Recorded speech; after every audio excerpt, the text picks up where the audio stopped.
లోకానికి అనుకూలంగా నడుస్తున్నప్పుడు దేవుడు ఏం చేయాలనుకుంటున్నాడో, దేవుడు ఏం చేయబోతున్నాడో, అసలు వారి గురించి దేవుడు ఏం ఆలోచిస్తున్నాడో వారు ఏమైనా గ్రహించగలుగుతారా?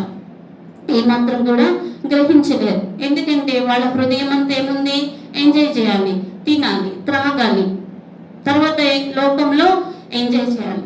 ఇవి తప్పించి వారికి ఇంకేమీ కనిపించట్లేదు. దేవుని యొక్క ఉగ్రత మా మీదకి వస్తే మేము ఏమైపోతాము, దేవుని యొక్క కోపం మా మీదకి వస్తే ఏమైపోతాము అనే భయము వారిలో లేదు. కానీ దేవుడు వాళ్ళకి ఏమాత్రం కూడా ఆసక్తిగా లేదు దేవుని పట్ల.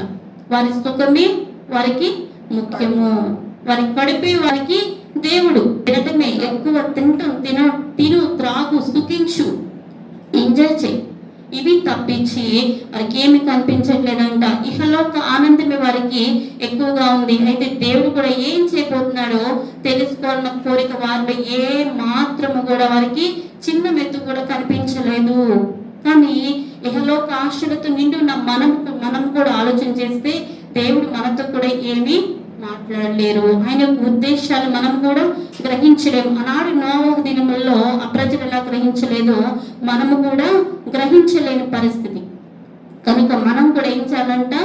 ఈ లోకంలో జీవించినంత కాలము మన కడుపే మన దేవుడు అనుకోకూడదు. తినాలి, త్రాగాలి, సుఖించాలి, ఈ లోకంలో ఎంజాయ్ చేయాలి అని అనుకోకూడదు. ఒకవేళ అలా అనుకునే వాళ్ళు ఏమైనా ఉంటే దేవుని యొక్క ఉద్దేశాలు గ్రహించలేరంట. దేవుని వాక్యం తెలియజేస్తోంది. దేవుని మర్మం ఎవరికి బయలుపడుతుందంటే దేవునికి ఇష్టంగా బ్రతికే వారికి, దేవుని చిత్తాన్ని నెరవేర్చే వారికి, దేవుని ఆజ్ఞలను, దేవుని యొక్క ధర్మశాస్త్రాన్ని పాటించే వారికి మాత్రమే ఆయన యొక్క మర్మము అంటే దేవుని యొక్క రాకడ కానీ ఆయన ఏం చేయబోతున్నారో, ఎలా ఏంటి అనేది వారికి మాత్రమే తెలుస్తుంది.